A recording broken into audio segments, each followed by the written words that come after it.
guys, just want to do this quick video on how to set up a 90-degree back. We're going to back into that driveway right there. And the first thing you want to do is you want to pull around, pull next to it, wherever you're going to back into. Pull forward. Depends on the wheelbase of your truck, but just let's say a little bit just past when your rear wheels pass, then you start going at about a 30-degree angle. Point your truck to where your trailer is going to be pointed at where you're going, and your nose is going to be almost as far over as you could swing your truck around. But leave about 3 feet on this side. First thing we're going to do is we're going to take the bottom of the steering wheel and we're going to push the bottom of the steering wheel the direction which you want to cock your trailer. Okay, very important. The bottom of the steering wheel goes in the direction you want to cock your trailer. Giggity. And then it might help we put it in reverse, huh? And you want to get your trailer tires about a trailer's width away from where you're going to pivot on. And I like to, spread axle backs up differently than a regular tandem axle trailer.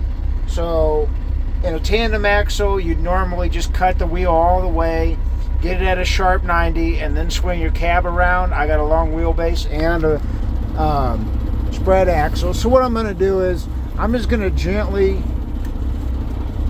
turn the wheel.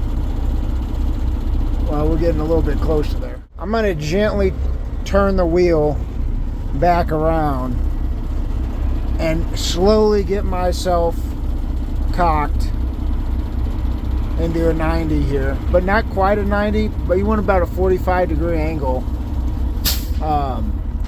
when you got a spread axle trailer. And just keep going. And once your trailer tires hit the pivot point, I want your tractor to pretty well be straight. Okay, so you're going to be at about a 45-degree angle. Like I said, tandem axles, you're going to be at a 90 about right here. And then what we're going to do is we're just going to cut it harder, get it closer to a 90 but not quite, and then we're going to start bringing our tractor around since we got a long wheelbase. All right, now as you can see, now we're facing the other side of the street, our nose. We're just getting into where we're gonna back into, and we don't need to pivot on a dime around there because, like I said, we got a spread axle trailer. We don't want to mess anything up here, so we're gonna get about at this angle, and then we're gonna start bringing it around town, and we're gonna cut that wheel the other way and start backing in. Because once you get it at this angle, your spread axle trailer is actually going to pivot similar to a reefer or a tandem. Because if you get it to a 90, your rear axle, your tail is going to swing over before you can recover it. And you want to look over here, make sure you're not hitting nothing over there. And we're going to back in here, and we're going to cut it hard to recover it. And as you can see, I could basically do this in my sleep. We're going to just barely be 3 feet. Remember, we started 3 feet. We're going to just barely be 3 feet from where we could pull up. We're going to be just on the other side of that pivot point.